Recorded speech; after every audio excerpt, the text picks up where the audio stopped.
Hello students, good morning. कक्षा 5 हिंदी का दूसरा पाठ फसलों के त्योहार। इसमें हम आपको प्रश्न उत्तर करा रहे थे। कल हमने आपको कराया था अन्न के बारे में। इसका क प्रश्न कराया था, फसल के त्योहार पर तिल का बहुत महत्व होता है। तिल का किन किन रूपों में इस्तेमाल किया जाता है, पता करो। कल हमने आपको यह प्रश्न कराया था। आज हम इसका दूसरा प्रश्न कर रहे हैं। प्रश्न नंबर ख, क्या तुम जानती हो कि तिल से तेल बनता है और किन चीज़ों से तेल बनता है और कैसे? हो सके तो तेल की दुकान में जाकर पूछो। तो हमारा अगला प्रश्न है,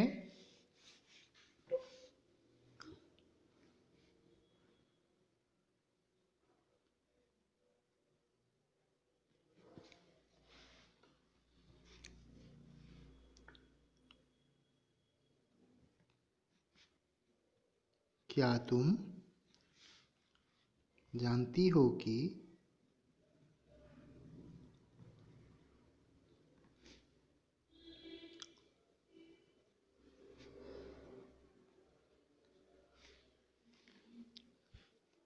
तिल से तेल बनता है? तिल से तेल, तिल से तेल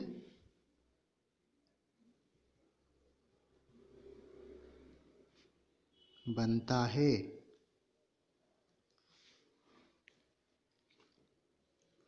और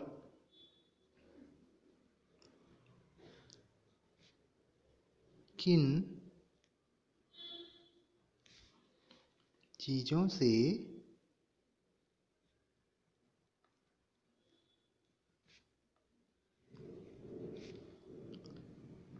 तेल बनता है और कैसे? बस हम यहीं तक का प्रश्न करेंगे, ज़्यादा लंबा उसको लिखने की ज़रूरत नहीं है। क्या तुम जानती हो कि तिल से तेल बनता है और किन चीज़ों से तेल बनता है और कैसे? तो इसका उत्तर लिखेंगे,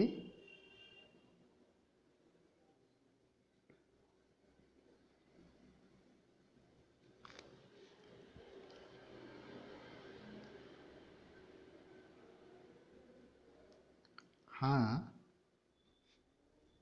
हम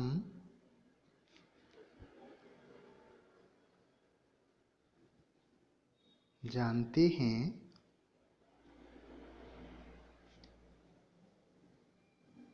हैं कि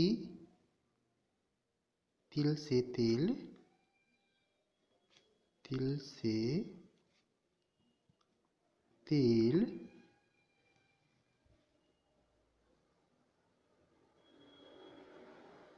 बनता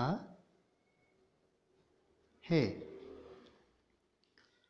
के बाद तिल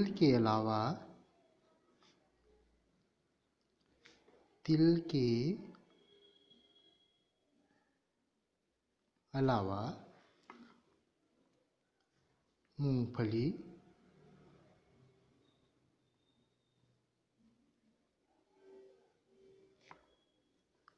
सरसों,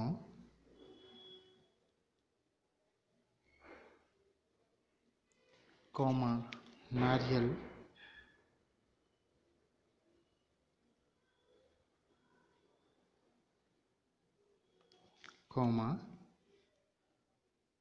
बादाम,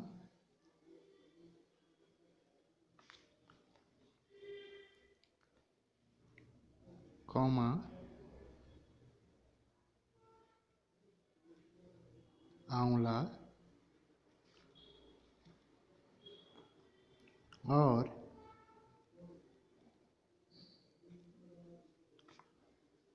सूरजमुखी और सूरजमुखी फूल के बीज से फूल के बीज से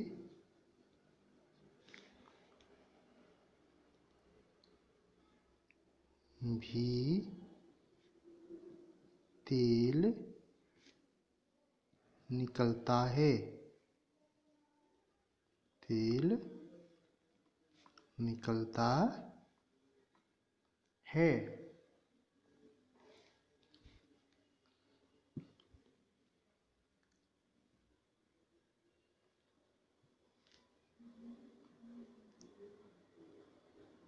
बीजों को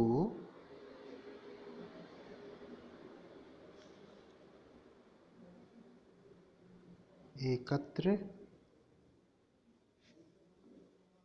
कर लिया जाता है।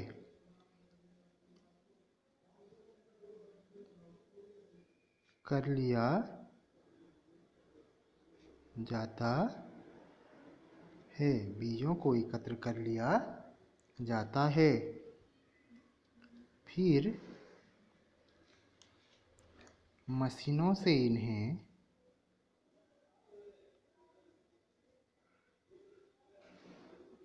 मशीनों से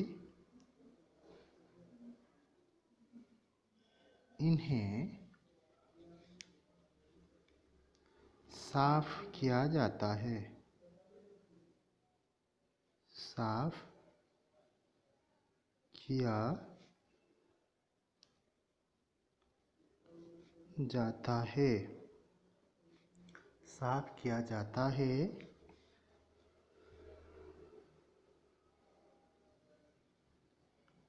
और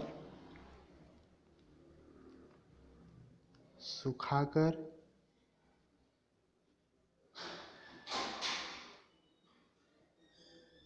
इन्हें मशीनों में डाला जाता है।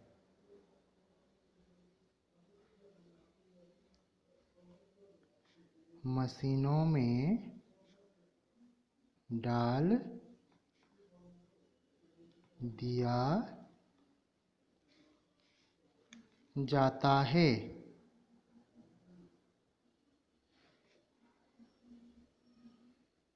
डाल दिया जाता है। इसके बाद तेल को इसके बाद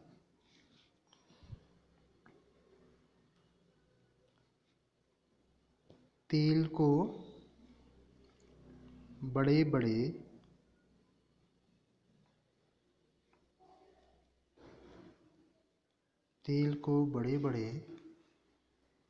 पाइपों के माध्यम से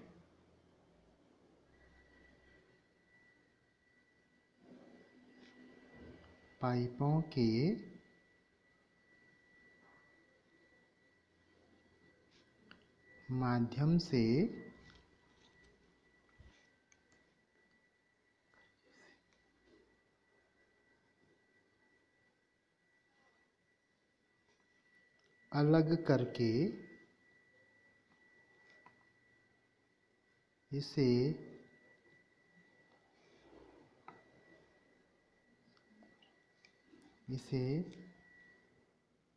साफ करके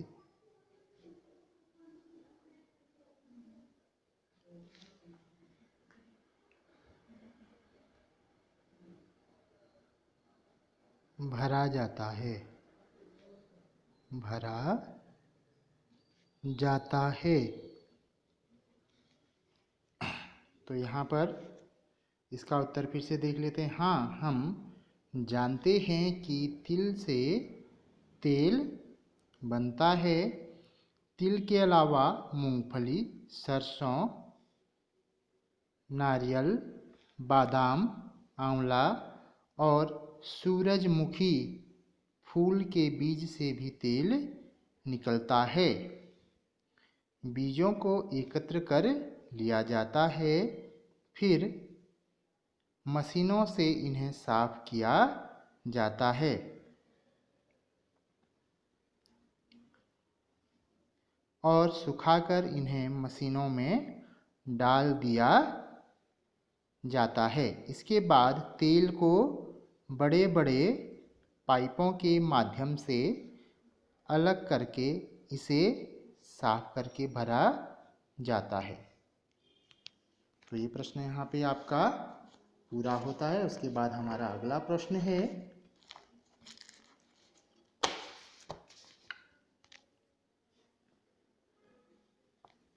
किसान और चीज़ों का सफ़र।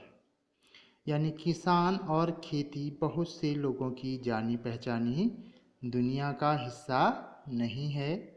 विशेष रूप से शहर के ज़्यादातर लोगों को यह एहसास नहीं है कि हमारी ज़िंदगी किस हद तक इनसे जुड़ी हुई है। देश के कई हिस्सों में आज किसानों को जिंदा रहने के लिए बहुत मेहनत और संघर्ष करना पड़ रहा है। अगर यह जानने की कोशिश करें कि हम दिन भर जो चीज़ें खाते हैं वो कहाँ से आती हैं, तो किसानों की हमारी ज़िंदगी में भूमिका को हम समझ पाएंगे। तो यहाँ पे जो चीज़ खा रहे हैं, जो वस्तु हम खा रहे हैं, वो चीज़ कहाँ से आती है और इसके पीछे किसका हाथ है। यानी अगर हम कोई भी रोटी, सब्जी, दाल, जो भी हम अनाज खा रहे हैं, तो वह किसकी वजह से आ रहा है? आज किसानों की वजह से आ रहा है। यानी किसानों की हमारी ज़िंदगी में क्या है? अहम भूमिका है, महत्वपूर्ण भूमिका है। अगर किसान नहीं होंगे तो हम भी जिंदा नहीं रह सकते। अगर किसान अनाज को उगाना यहाँ पे छोड़ देगा तो क्या होगा? हम लोग भूखे मर जाएंगे। तो यहाँ पे किसान का हमारी ज़िंदगी में क्या है? उसका अहम भूमिका है, उसकी हमारे जीवन में अहम भूमिका है। तो उसके बाद आगे बढ़ते हैं। आलू की पकौड़ी, बर्फ़ी और आइसक्रीम, इन तीन चीज़ों के बारे में नीचे दिए गए बिंदुओं को ध्यान में रखते हुए जानकारी इकट्ठी करो और मेरी कहानी के रूप में उसे लिखो। तो हम प्रश्न यहाँ पे आपको लिखा रहे हैं।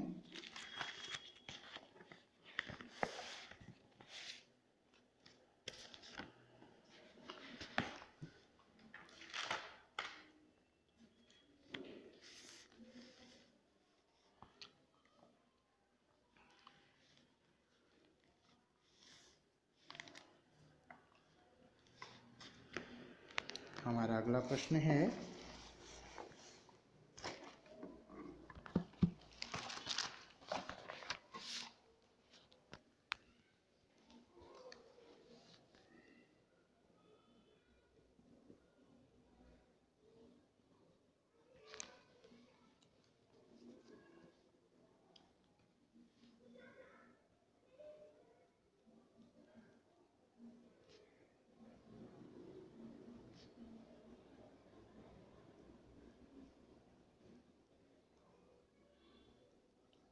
आलू की पकौड़ी, बर्फ़ी और आइसक्रीम।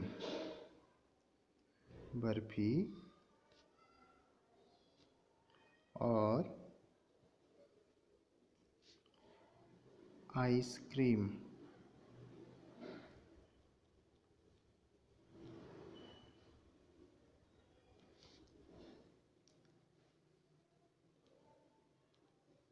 इन तीन चीज़ों के बारे में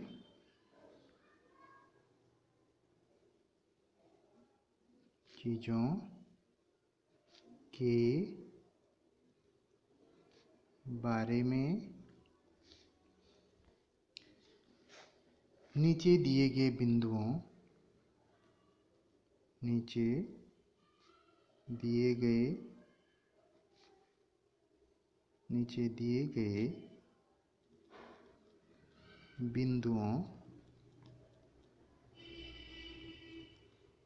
नीचे दिए गए बिंदुओं को ध्यान में रखते हुए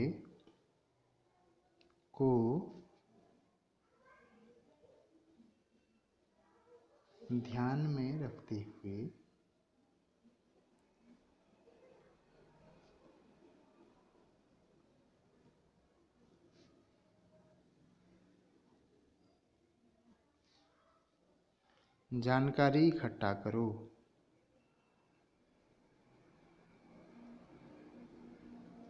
जानकारी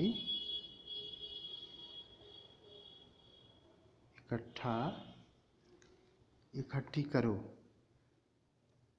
जानकारी इकट्ठी करो। और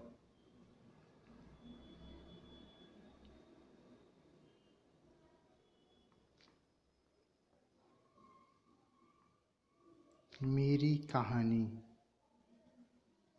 कहानी के रूप में लिखो। के रूप में लिखो।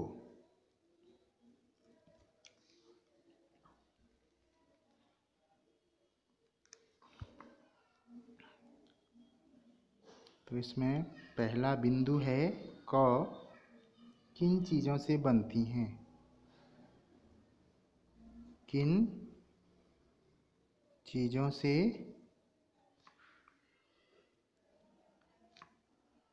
बनती हैं।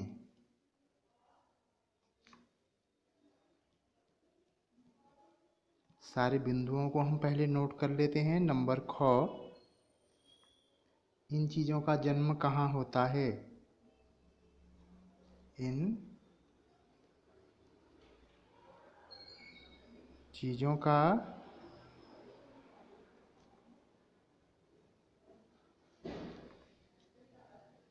जन्म कहाँ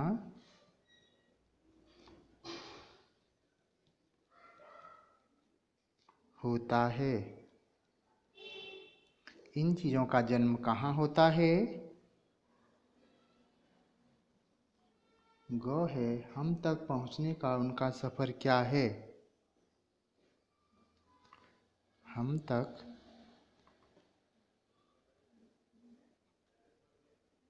पहुँचने का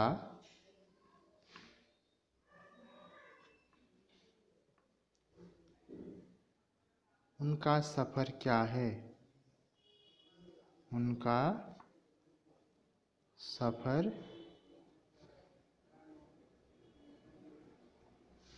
क्या है।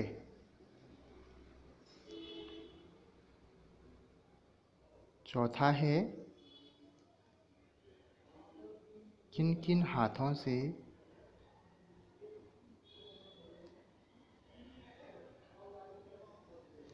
किन किन हाथों से होकर हम तक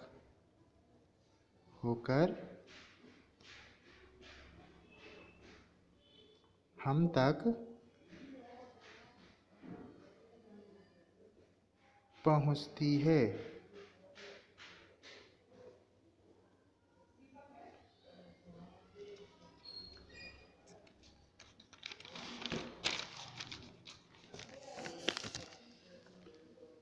पांचवा बिंदु है, इस पूरे सफ़र में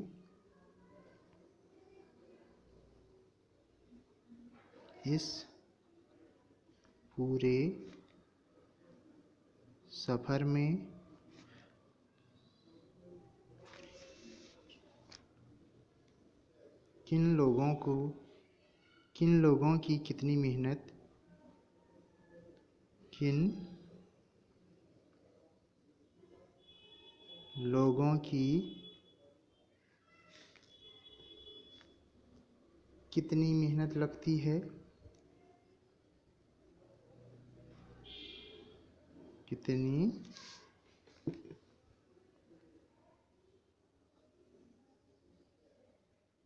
मेहनत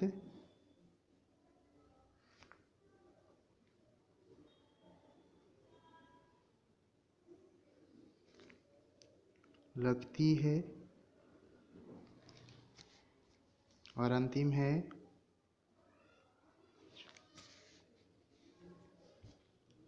अब इन लोगों इन लोगों में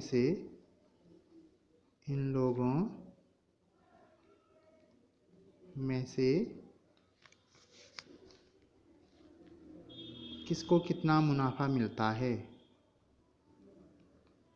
किसको कितना मुनाफा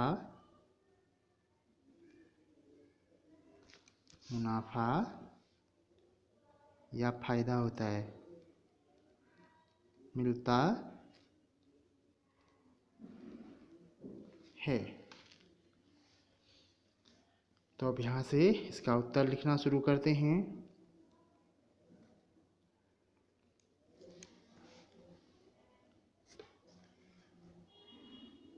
तो हमारा पहला प्रश्न था आलू की पकौड़ी, बर्फी और आइसक्रीम, ये तीनों चीज़ें किन चीज़ों से बनती हैं? तो इसका उत्तर है, हम क लिखेंगे यहाँ पर उत्तर क।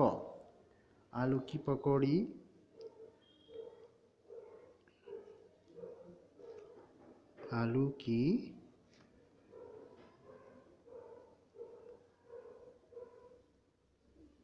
पकौड़ी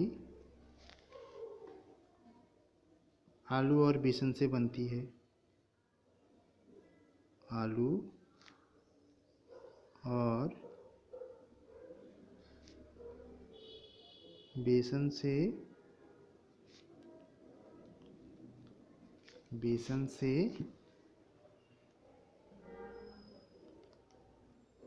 बनती है।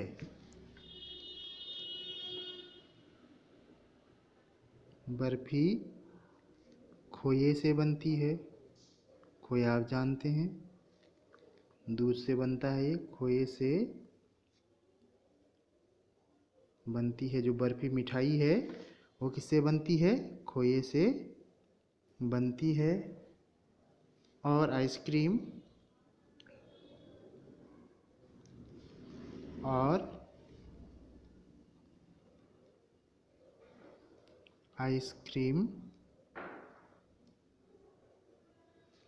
दूध से बनती है। और आइसक्रीम किससे बनती है? दूध से बनती है। तो हमारा पहला उत्तर हो गया। इसके बाद दूसरा है ख। इन चीज़ों का जन्म कहाँ होता है? यानी ये चीज़ें कहाँ पैदा होती हैं?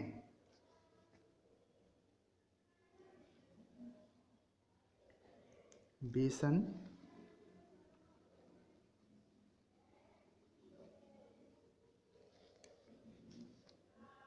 चने की दाल से बनाया जाता है। और बेसन कहाँ से आता है? चने की दाल से बनाया जाता है। इसको पीस करना, चक्की में पीस कर बनाया जाता है।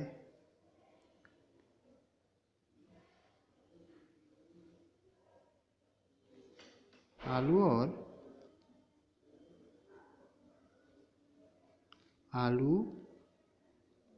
और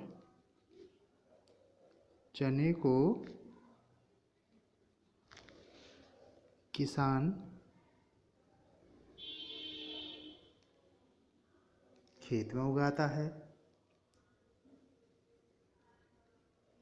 खेतों में उगाता है। खेतों में उगाता है।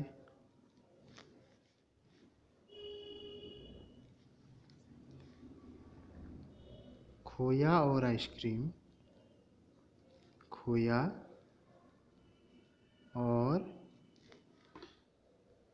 आइसक्रीम खोया और आइसक्रीम दूध से बनते हैं। दूध से बनते हैं।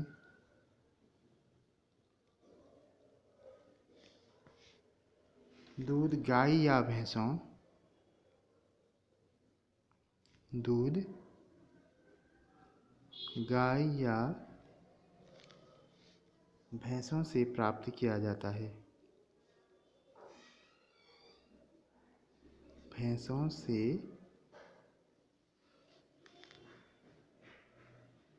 किसान द्वारा, किसान या ग्वाले, किसान या ग्वाले द्वारा प्राप्त किया जाता है।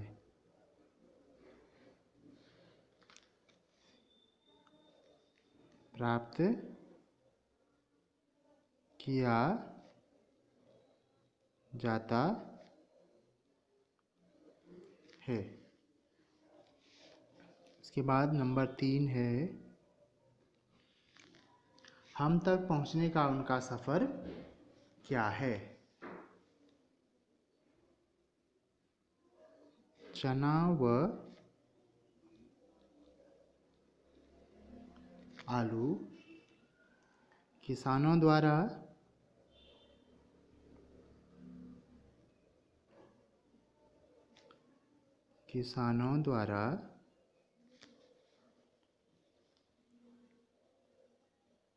व्यापारियों को बेच दिया जाता है।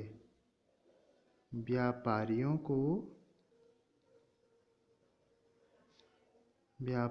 को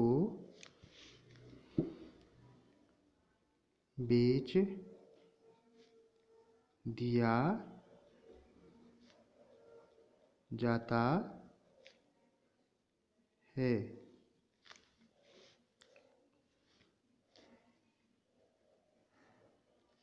व्यापारियों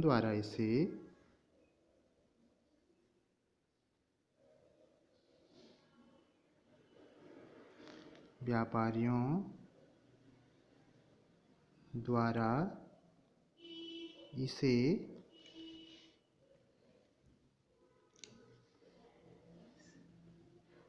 बाजारों में पहुंचा दिया जाता है।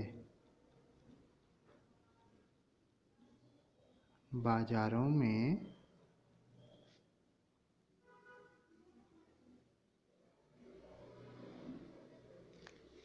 पहुंचा दिया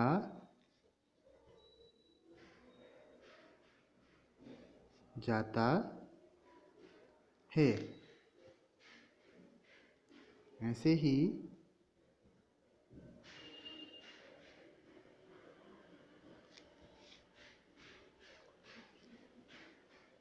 दूध को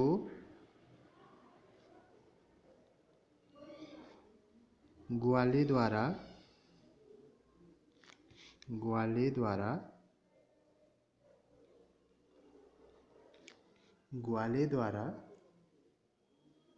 बड़ी कंपनियों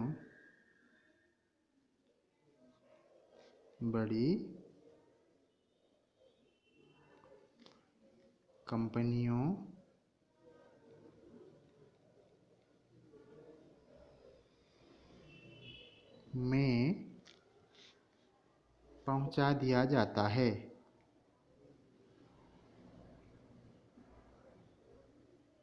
पहुंचा दिया जाता है।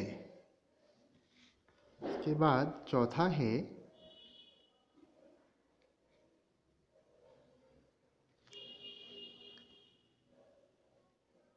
किन किन हाथों से होकर हम तक पहुंचती है। ये चीज़ें हमें किन किन हाथों से पहुंचकर प्राप्त होती हैं।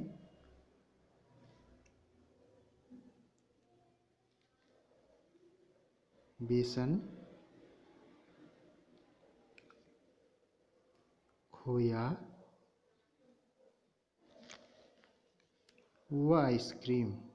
व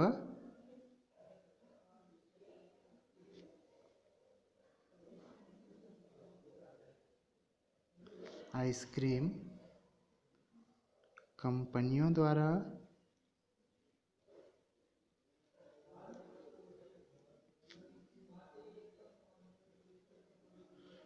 कंपनियों द्वारा बनाई जाती हैं, बनाई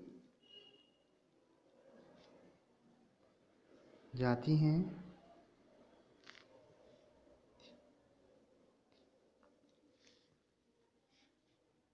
बाद में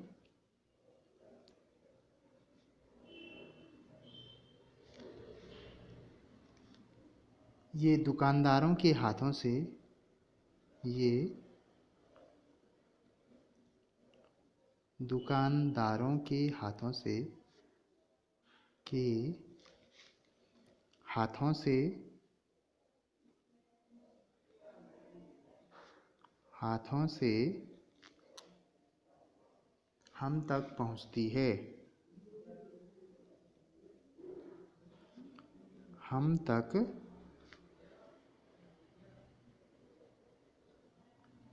पहुंचती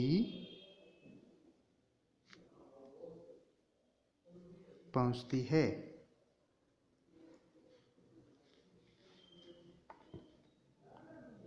पांचवा है, इस पूरे सफ़र में किन लोगों को कितनी मेहनत लगती है? इसका उत्तर है, इसमें किसानों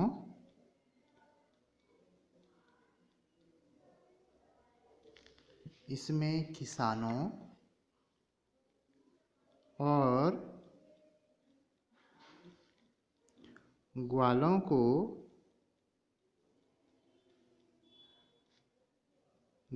को किसानों और ग्वालों को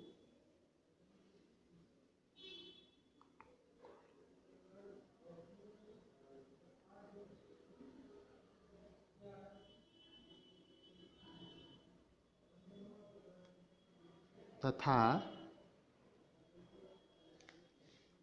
व्यापारियों तथा कंपनियों को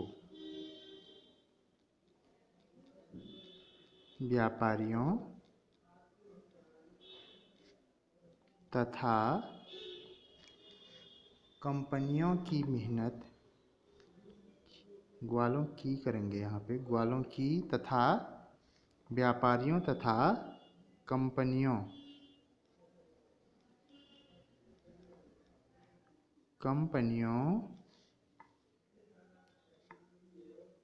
की मेहनत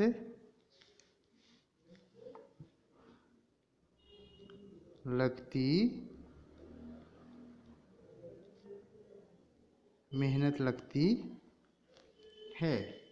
इसमें किसानों और ग्वालों की तथा व्यापारियों तथा कंपनियों की मेहनत लगती है।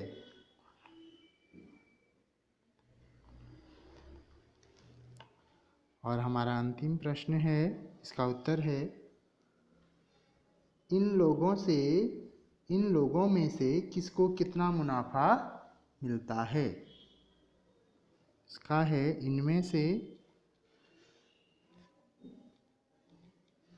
इनमें से किसानों और ग्वालों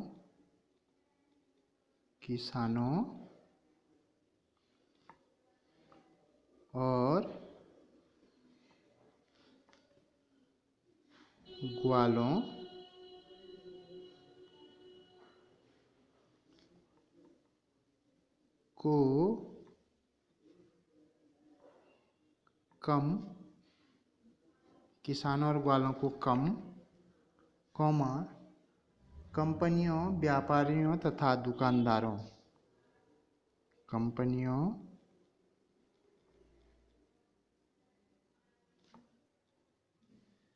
व्यापारियों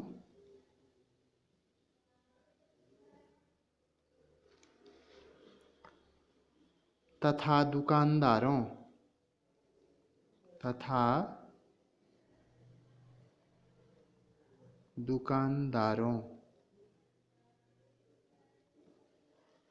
को ज़्यादा फायदा होता है,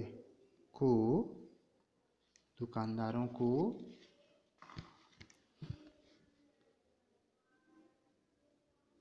ज़्यादा फायदा होता है।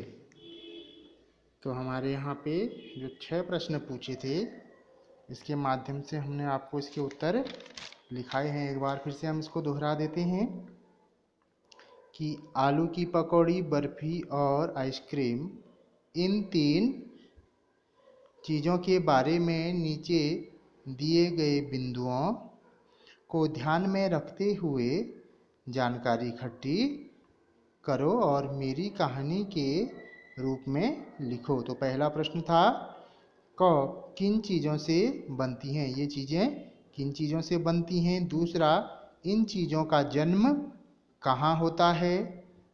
तीसरा, हम तक पहुँचने का उनका सफ़र क्या है। और चौथा है, किन किन हाथों से होकर हम तक पहुँचती है। इसके बाद हमारा 5वां प्रश्न, इस पूरे सफ़र में किन लोगों की कितनी मेहनत लगती है। और छठा था, इन लोगों में से किसको कितना मुनाफा मिलता है। तो हमने एक एक करके इसके उत्तर लिखे हैं। उत्तर क, तो हमारा पहला प्रश्न जैसे था किन चीज़ों से बनती हैं, तो आलू की पकौड़ी आलू और बेसन से बनती है। बर्फ़ी खोए से बनती है। और आइसक्रीम किससे बनती है, दूध से बनती है। दूसरा प्रश्न था, इन चीज़ों का जन्म कहाँ होता है, यानी बेसन चने की दाल से बनाया जाता है। आलू और चने को किसान कहाँ उगाता है, खेतों में उगाता है। खोया और आइसक्रीम दूध से बनते हैं। दूध गाय या भैंसों से किसान या ग्वाले के द्वारा प्राप्त किया जाता है। उसके बाद हमारा तीसरा प्रश्न था, हम तक पहुंचने का उनका सफ़र क्या है। चना व आलू किसानों द्वारा व्यापारियों को बेच दिया जाता है। व्यापारियों द्वारा इसे बाज़ारों में पहुंचा दिया जाता है। ऐसे ही दूध को ग्वाले द्वारा बड़ी कंपनियों में पहुंचा दिया जाता है। हमारा चौथा प्रश्न था, किन किन हाथों से होकर हम तक पहुंचती है। बेसन, खोया व आइसक्रीम कंपनियों द्वारा बनाई जाती है। बाद में ये दुकानदारों के हाथों से हम तक पहुंचती है। उसके बाद हमारा 5वां प्रश्न था, इस पूरे सफ़र में किन लोगों को कितनी मेहनत लगती है। इसमें किसानों और ग्वालों की तथा व्यापारियों तथा कंपनियों की मेहनत लगती है। हमारा 6वां प्रश्न था, इन लोगों में से किसको कितना मुनाफा मिलता है। इनमें से किसानों और ग्वालों को कम, कंपनियों, व्यापारियों तथा दुकानदार को ज़्यादा फायदा होता है। तो हमारे यहाँ पे इस प्रश्न का उत्तर आपको यहाँ पे लिखा दिया है। उसके बाद हमारा अगला प्रश्न है, खास पकवान। गया शहर तिलकुट के लिए भी प्रसिद्ध है। हमारे देश में छोटी बड़ी ऐसी कई जगह हैं जो अपने खास पकवान के लिए मशहूर हैं। अपने परिवार के लोगों से पता करके उनके बारे में बताओ। जैसे तिलकुट, जो तिल के लड्डू बनते हैं, वो बिहार में बहुत प्रसिद्ध है ना। इसी तरह से आपको क्या करना है, हमारे देश में कई छोटी बड़ी ऐसी जगह हैं जहाँ क्या खास पकवान बनाए जाते हैं या उसके लिए वो प्रसिद्ध हैं। अपने परिवार से इसके बारे में आप पूछ सकते हैं कि किस जगह पर कौन सी चीज़ें मिलती हैं। उसके बाद हमारा अगला प्रश्न है,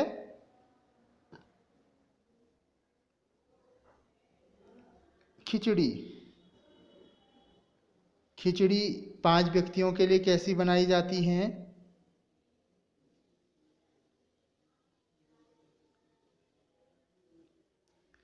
यहाँ पे दिया गया है, पिछले 2 वर्षों में तुमने काम वाले शब्दों के बारे में जाना। इन शब्दों को क्रिया भी कहते हैं क्योंकि क्रिया का संबंध कोई काम करने से है। नीचे खिचड़ी बनाने की विधि भी दी गई है। इसमें बीच बीच में कुछ क्रियाएं छूट गई हैं।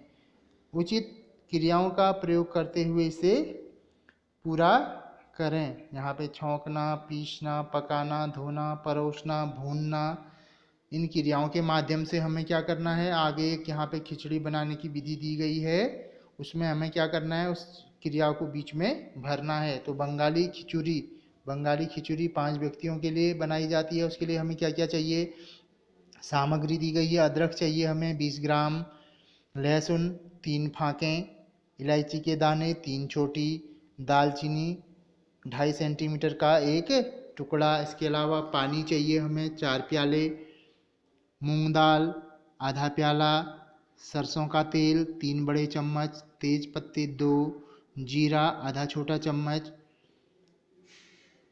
प्याज बारीक कटा हुआ 1 मंझोला, चावल धुले हुए 1 प्याला, फूल गोभी बड़े बड़े टुकड़ों में कटी हुई 200 ग्राम, आलू छीलकर 4-4 टुकड़ों में कटे हुए 2, मटर के दाने आधा प्याला, धनिया पिसा हुआ 1 बड़ा चम्मच, लाल मिर्च पिसी हुई आधा छोटा चम्मच, चीनी 1 छोटा चम्मच, घी 2 बड़े चम्मच, नमक और हल्दी और आपके अनुमान से या अंदाजे से। अब हमें यहाँ पे एक विधि दी गई है खिचड़ी बनाने की, हमें इसको पूरा करना है कि कहाँ पे कौन सा शब्द आएगा। विधि यहाँ पे लिखी है, आप लोग क्या करेंगे, इसको बुक में ही पेंसिल की सहायता से भरेंगे।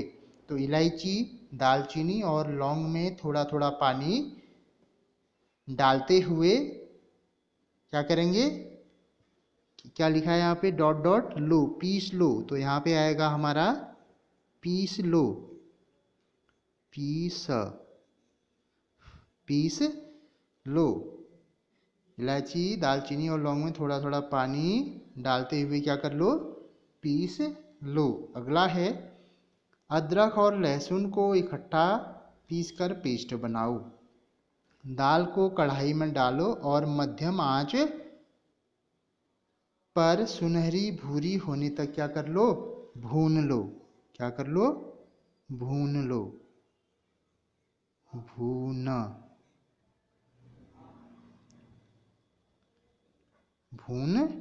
लो।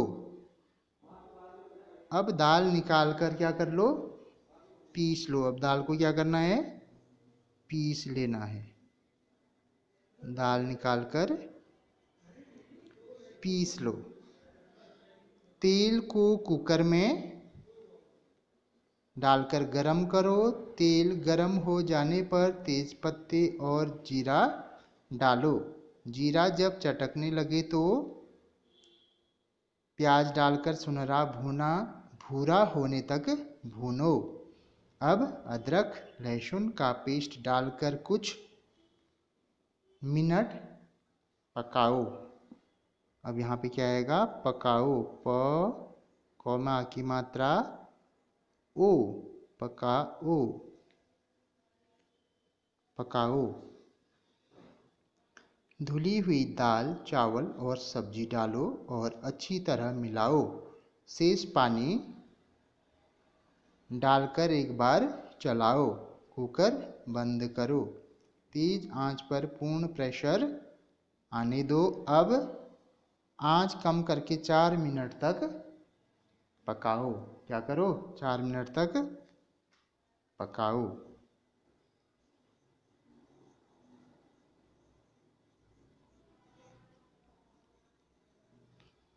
पकाओ। भाप निकल जाने पर कुकर खोलो।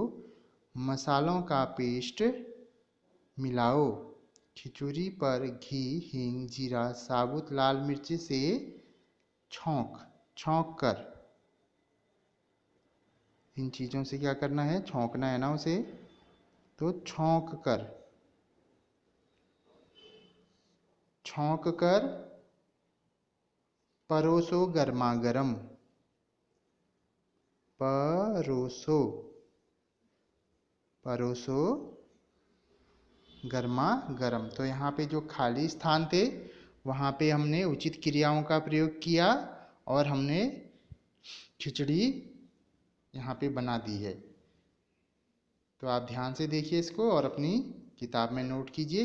उसके बाद यहाँ पे लिखा है छुट्टी के दिन घर में ऐसी खिचड़ी बनाने में बड़ों की मदद करो। जो छुट्टी का दिन है आपको अपने परिवार के लोगों के साथ क्या करना है, खिचड़ी बनाने में मदद करनी है। खाने से जुड़ी कुछ अन्य क्रियाएं भी सोचो, और जो खाने से जुड़ी जो अन्य बातें हैं, अन्य क्रियाएं हैं, उनको भी आपको क्या करना है, सोचना है। तो यहाँ पर ये पाठ आपका समाप्त होता है। आप ध्यानपूर्वक प्रश्न और उत्तर कॉपी में करेंगे और जो आपकी किताब में है उसको किताब में करेंगे। इसके बाद हम अगले पाठ में बढ़ेंगे, पाठ 3 खिलौने वाला। अगले भाग में हम आपको पाठ 3 खिलौने वाले को पढ़ाएंगे और इसका अर्थ आपको समझाएंगे।